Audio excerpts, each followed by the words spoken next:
Good day, everyone. I am Tshiamo Masike, economic analyst at Momentum Investments, and I am joined by our chief economist, Sanisha Packirisamy.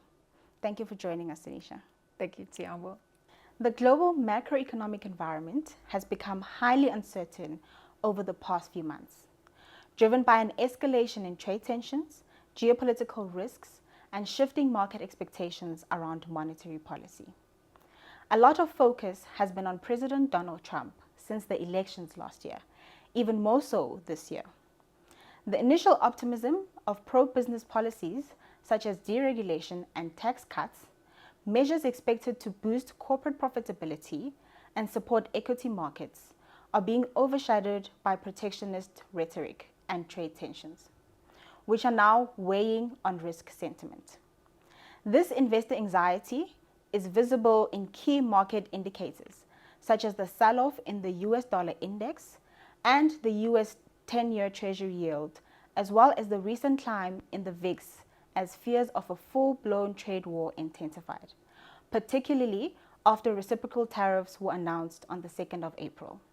The question now, Sanisha, is, are we in a trade war?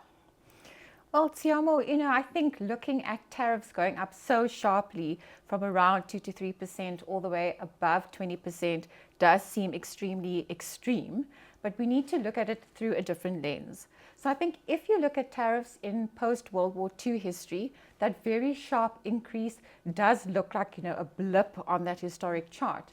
But if you had to take it back all the way to the early 1900s, where America First policies were quite prominent. The consolidation of the Western Hemisphere powers was far more prominent than it was in the last couple of years. Then we get an example of why tariffs are actually going up. Back in those days and around the 1909 period, when tariffs actually reached the levels that we're seeing today, we found that tariffs constituted a much larger proportion of government revenues than what we are looking at the situation on the fiscal front today.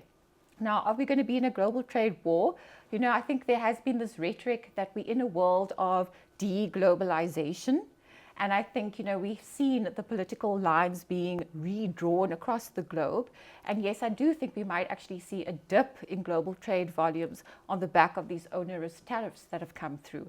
Whether or not we're going to be in a global trade war, one will have to see in terms of the retaliatory efforts that are now going to come forward. So the calculations of the tariffs was quite confusing to the market, especially because it went against the initial guidance given by the US. Were the announced tariffs fair? At the outset, it almost looks like the US had a unilateral decision. But if you take it into the context of where Eurozone tariffs were before, they were about 4 times the amount relative to what the US had imposed on the Eurozone in the last 20 years.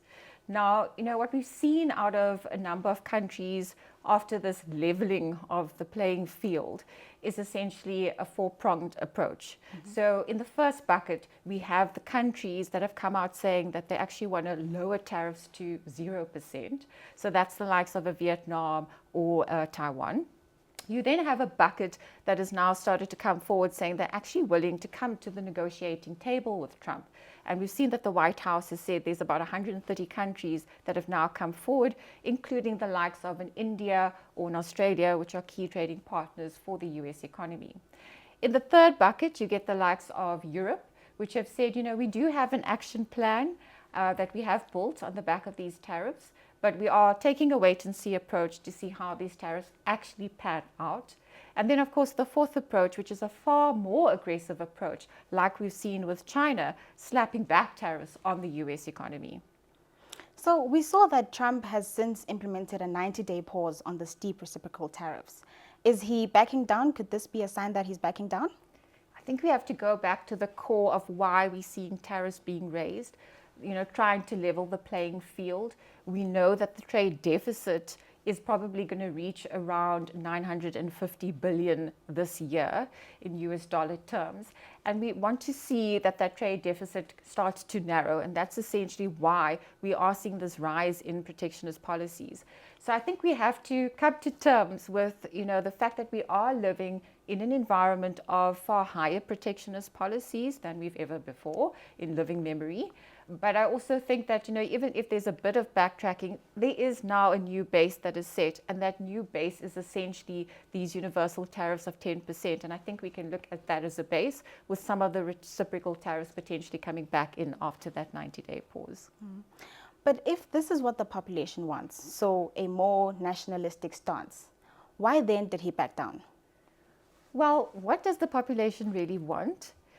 Initially people thought that when he comes out with something like a tariff approach that looks as scary as it does, markets would sell off and he would back down on that, just like he did during Trump 1.0. But what we've actually found, and this is really according to a survey of consumer finance data from the Federal Reserve, is that his core consumer base that votes for him are actually the bottom 50% of consumers in the US market, and they only own 1% of US equities, whereas your top 10 wealthiest own about 93% of US equities. So when he speaks about, appeasing his voter base, he's not really worried about what happens to the US equity market, because that voter base is not as exposed to US equities.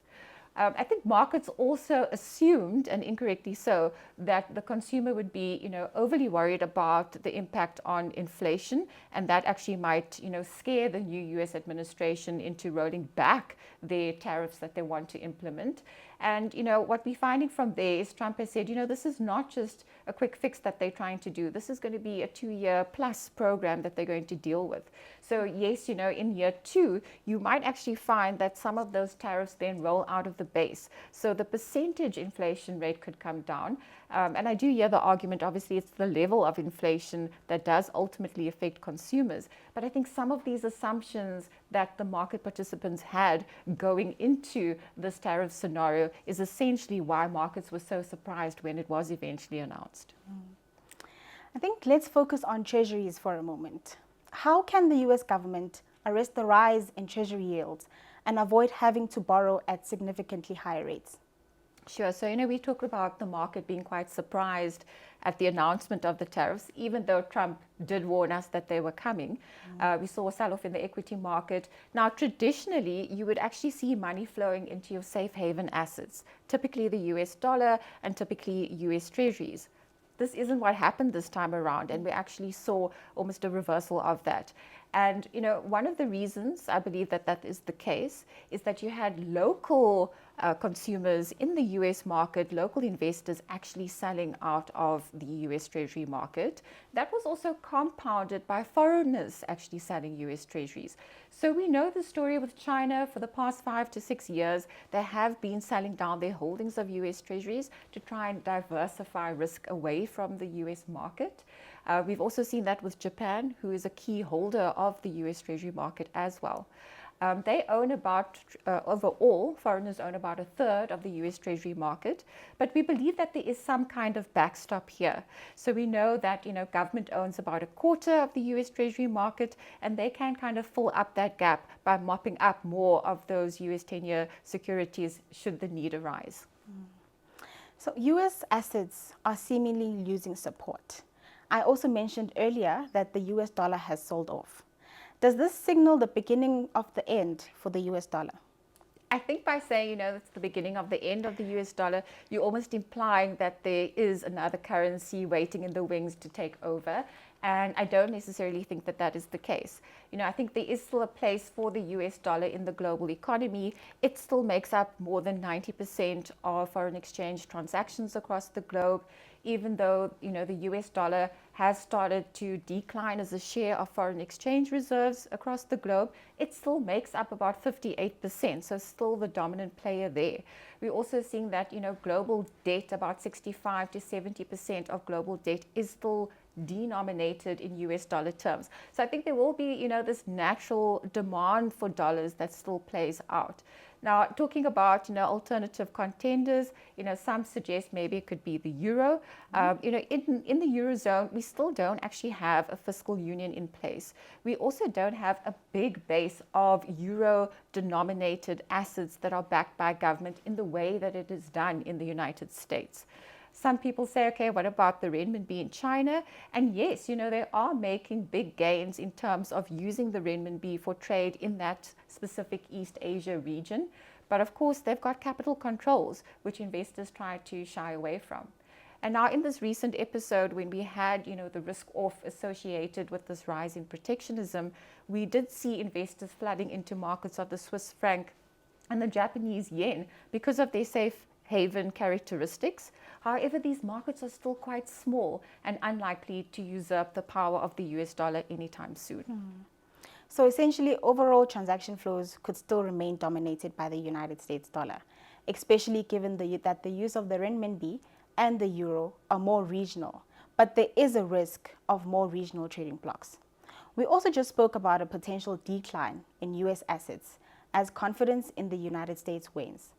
Gold seems to be a clear beneficiary here. Could you expand on why that is? Well, traditionally there's quite a good inverse correlation between the price of gold and US tips. What we've seen to date is that traditional relationship is actually broken down because central banks have become quite nervous, especially after Russia's invasion of Ukraine, where the US then froze foreign exchange reserves for Russia. And we've seen that a number of countries around the world don't want to be overly dependent on US dollars for that very reason. And we're seeing almost a quiet retaliation coming out from these countries to mop up more gold reserves. So for the past 3 years, we've actually seen above average rates of gold being taken up. And in a world where, geopolitical risk still lingers, we don't actually have a final peace agreement between Russia and Ukraine, or in the Middle East for that matter. With these geopolitical risks lingering in the background, it does imply that gold will maintain its safe haven characteristics, and we'll probably continue to see central banks mopping up more gold. So increased protectionism is clearly benefiting gold. But one of Trump's justifications for tariffs is to revive the US manufacturing base. But we know that reshoring production won't be easy, nor will it be quick. For example, Reuters pointed out that the bulk of components needed to produce an iPhone come from various countries, and onshoring would significantly raise production costs, partly due to higher labor costs in the United States. Given these challenges, what is the ultimate goal behind all these tariffs? Now, I understand that question because I think markets are quite confused as to why they want to almost re-industrialize the US economy, given that manufacturing only accounts for 1/10 of GDP. But if you think about it in the context of globalization, from about 1994 up until, I would say, the global financial crisis, we saw that manufacturing jobs in the US economy fell by 3%. And so I think part of going on this route of higher tariffs is to protect that portion of economic growth in the US economy. But I think it's broader than that. So globalization brought about quite a lot of economic stability, but it didn't really secure national interest and security from that level. And so if you look at the US economy as an example, very reliant on importing things like pharmaceuticals. According to Nedbank, about half of the pharmaceutical products going into the US are actually sourced from India. Artificial intelligence, we're seeing quite a lot of reliance on other markets for things like defense and even rare earth materials. So in that kind of environment, they would want to bring in that trade deficit from the expected $950 billion US dollars this year. Now, some of that trade revenue we think can actually contribute to government coffers. I think the expectations out there in the market range between 500 billion to about 700 billion, and especially in light of Donald Trump actually wanting to reduce the taxes for corporates and households, it means that they have to find other sources in order to promote government revenues and to bring in that budget deficit. Now, the US economy is sitting with a budget deficit ratio of 6.5% of GDP and a public debt ratio of 120%. That is very difficult to substantiate in an environment where there isn't any economic or political crisis. So what happens if we do get, a political calamity or an economic fallout on the horizon? They don't really have a lot of fiscal room to maneuver. And I think this is one of the reasons that they are actually putting up tariffs in the way that they are. I have to agree. The high debt levels in the US definitely need to be addressed. Elevated debt ratios can constrain growth and contribute to inflation over time. But for now, How would you describe the current growth environment in the US? And what are the potential impacts of all of these tariffs on growth? So I guess in one word, I would say deteriorating. We've seen quite a sharp rise in concern from the investor base. So yeah, we can quote the Bank of America Fund Manager Survey that was conducted in April. Now, about a month ago in March, there were only 11% of global fund managers that said that there is a risk of a so-called hard landing over the next 12-month period. In 1 month, that jumped all the way up to 49%. Sure. So if we look at the Bloomberg median consensus, initially they were looking for growth for this year in the US of around 2.3%. That has now fallen to about 1.7%. I've also looked at some of the independent forecasts out there, such as the Budget Lab from Yale University. And here they're suggesting that with the impact of the tariffs, it could potentially shave off about 0.9 percentage points of growth this year, a little bit less next year, about 0.1. And I think that's because we start to see the positive impacts of things like deregulation and some of the tax proposals helping 2026 growth. But we know that this is still going to be a tough year for 2025. We're already seeing that the consumer sentiment dropping quite significantly, with the University of Michigan Consumer Confidence Index printing its second weakest number since the 1970s. So what about inflation? How are the tariffs going to affect the inflation trajectory? Disproportionately. So I think, the hit to the US market is going to be heavier. We're already seeing that the Bloomberg consensus here has drifted all the way up from 2.2, which was expected in February, all the way up to 2.7. So quite a big increase in that expectation for inflation. We've seen that the University of Michigan surveyed inflation expectations for the 1-year estimate have jumped to 6.7%. Sure. And more worrying is the 5-year longer dated inflation expectations now at 4.4%. So the market is suggesting it's going to be quite difficult to rein in inflationary pressures in the US economy. I think it's going to be less of a concern for other developed market economies. So if we take the Eurozone as an example, they will still be importing some of the cheaper Chinese imports, which will dampen that inflation rise for the Eurozone. And here we're looking at the Bloomberg consensus still at around 2.2% for this year. So with growth expected to weaken and inflation remaining elevated, this points to a stagflationary environment. According to the Bank of America's Global Fund Manager Survey, 90% of investors believe stagflation is on the horizon, while 42% see a recession as likely. How then are central banks likely to respond to this scenario?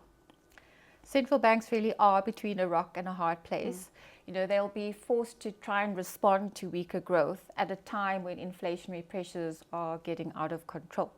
So I think, if we look at the Fed futures at the moment, they're discounting between 3 and 4 interest rate cuts by the end of the year. This is far more than what the market was expecting at the beginning of the year, which was between 1 and 2. So I think markets are suggesting that in an environment of potentially weaker growth, the Federal Reserve needs to react to that. I think the risk here is that they actually cut by less than what the market assumes because of that inflation risk of an already high base. And then what about our central bank? How is the South African Reserve Bank likely to respond? Well, before, going into the more onerous tariff arrangement, we were saying that we were probably reached the end of the interest rate cutting cycle in South Africa. We were, marginally in restrictive territory. I think a lot is going to depend on how inflation and growth estimates play out even here in South Africa. So initially we were saying, that inflation could potentially average below 4% this year.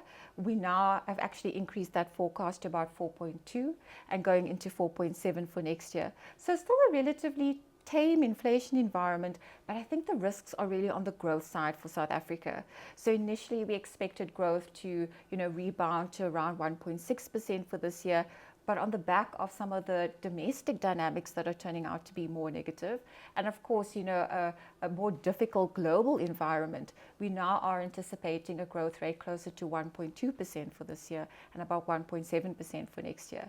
So I think, what the Reserve Bank in South Africa has to do is carefully calculate what the downside risks to growth are from here, and balance that with the upside threat of inflation risks. So I think, there could potentially be some space to cut a little bit more if growth starts to disappoint quite negatively.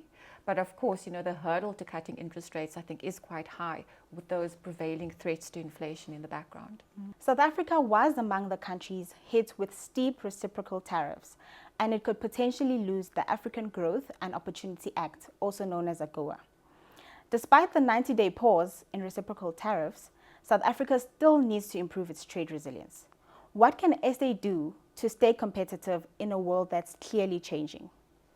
I think it's kind of twofold. So we know that in this environment, it is imperative for us to stick to our so-called non-aligned stance.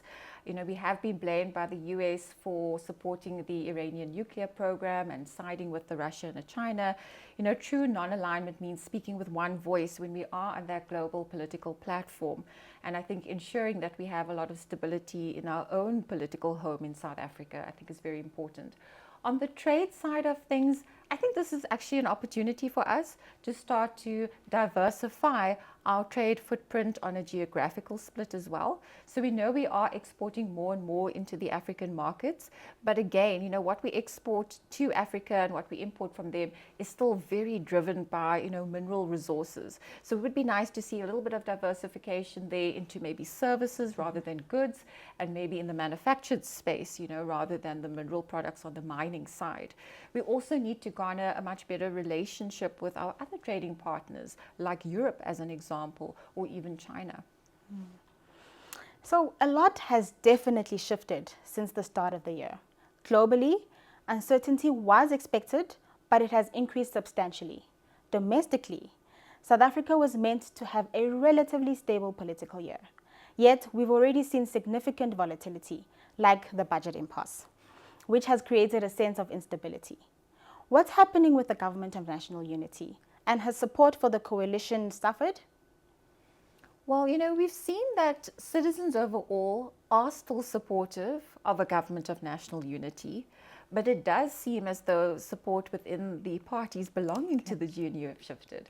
And so I think a lot of the blame for slower structural reform efforts, the imposition of a value-added tax increase, some uncertainty around things like health and education reforms for the National Health Insurance or the Basic Education Amendment Bill, some uncertainty around the expropriation bill in terms of nil compensation. I think a lot of the blame for that has been attributed to the African National Congress, or the ANC. And there's a couple of survey data that support this notion. So if we look at the Social Research Foundation, they poll a number of citizens asking them in February, if you could vote today, which party would you vote for? And the support levels for the ANC actually dropped to 32%. So remember, they got about 40% of the vote at the end of May last year. When they did the survey in September, it increased to 45%, showing that people were quite optimistic about the GNU and the ANC's place within that. And of course, now we've seen that falling quite precipitously to 32%, as they are now blamed for some of the failures that are coming out of the GNU. We've seen some gains being attributed to the likes of the Democratic Alliance, the DA, but I think there is still a lot of nervousness around how the stability of the GNU is going to play out in the next while. Is the loss of support for the ANC that you just spoke about now due to President Cyril Ramaphosa's leadership, or is it about the party as a whole? I would argue it's more around the party rather than the person. Okay. And I do believe that Ramaphosa still holds, quite a lot of gravitas as his position in the party, but also how citizens view him. And again, we've got some survey data supporting that. So if we look at the Social Research Foundation, they did a poll where they asked citizens, if Ramaphosa was removed with a vote of no confidence, which party would you then vote for? And that 32% for the ANC then falls to 21%. And, as we know, there aren't any natural contenders right now within the ANC that has the same level of popularity, and especially across all the provinces that Ramaphosa holds currently. So I think, going into the 2027 ANC National Elective Conference, this is really where we will get an indication of the new leader for the ANC. But I think up until then, Ramaphosa is the ANC's best bet, and by removing him, they will be shooting themselves in the foot. Just as we expected political stability this year, there was also some optimism around the growth outlook, especially with much lower levels of load shedding. But you've mentioned that growth risks are to the downside, and you spoke about global factors weighing on domestic growth. What domestic factors are weighing on growth? I think it's important for us to move with the facts. Okay. So at the start of the year, the local dynamics were looking a lot more optimistic, even though we were starting to see some of the optimism fraying on the global side. And now we are sitting in a world where there are local risks, and that's being compounded by escalating global risks. And in that light, I would say, yes, I do still think that we can get some support from household consumption, and that will be on the back of two-pot withdrawals, even though they are slowing in the latest January and February numbers. Of course, the past impact of previous monetary policy easing, which then helps the debt-laden consumers, and a little bit of credit and some employment growth. But I think, where we would have to start paring back our assumptions is on fixed investment. So fixed investment very tied into business sentiment. And initially we saw business sentiment, rocketing after the formation of the GNU. But the recent result there showed a bit of a flatlining as optimism has now started to wane. And I think that is going to then weigh negatively on fixed investment. The other component of growth that I think is going to take a knock is on the export side of things, because of the deterioration that we are seeing in the global environment and higher tariffs coming through. The budget impasse and the fact that the fiscal framework was passed with parties outside of the Government of National Unity has created concerns about the future form of the coalition. If the Government of National Unity doesn't hold in its current form, should we be worried about South Africa's long-term growth prospects? Now, this is a very important consideration. We know that the dip in sentiment is going to negatively affect our short-term economic growth prospects. But, the hope that we want to hang on to is that the longer-term economic trajectory still picks up. Now, I think a lot of those longer-term growth prospects, as we've mentioned in previous videos, is heavily reliant on the efforts for structural reform of Operation Vulindlela. But I do believe that a lot of that depends on the technocrats between the presidency and National Treasury, rather than hinging on whether or not the DA is within the Government of National Unity or not. So we think that a lot of these work streams are quite far along already and probably won't be undone. I do understand the market concern, though, because the formation of the GNU does matter. So in the event that the DA walks away together with Freedom Front Plus, and perhaps, we get a new, smaller majority with Action SA and Build One South Africa, in that kind of scenario, we'd have almost what we call a GNU light type of coalition. And that is very, very vulnerable to absenteeism when any, votes need to be conducted. And so I don't think the policy direction would shift, but I think we would see, quite a big delay on some of the approvals for policies and how they're actually conducted. I think markets are quite worried about, the entry of, for example, the economic freedom fighters or the Mkhonto Sizwe party together with the ANC. In that kind of view, we could get, an unraveling of previous benefits from structural reform efforts, and, the markets become a little bit more left aligned. Now, again, if we look at the Merrill Lynch survey for fund managers, we had a period of about 11 months straight where there was a net improvement of structural reform efforts that was expected by fund managers. It actually peaked out at a net positive 50% towards the back end of last year. And again, in just one survey reading, that basically went to a negative 40%, now expecting a deceleration to come through for structural reform. And the number one risk that these investors highlighted to the South African equity market is a more leftist tilt in policies for South Africa. To summarize our conversation, protectionist policies, especially out of the United States, now risk triggering a recession. While deregulation and potential tax cuts in the US may support growth next year, 2025 will still be difficult. Locally, South Africa faces its own challenges around governance and potential delays in structural reforms. As we navigate a riskier backdrop, South Africa can still shield its economic trajectory. This will require fostering stronger foreign relationships, expanding the geographic reach of our trade, promoting fiscal sustainability, and maintaining momentum on critical reform efforts. Thank you very much, Sanisha. Thank you, Tshiamo.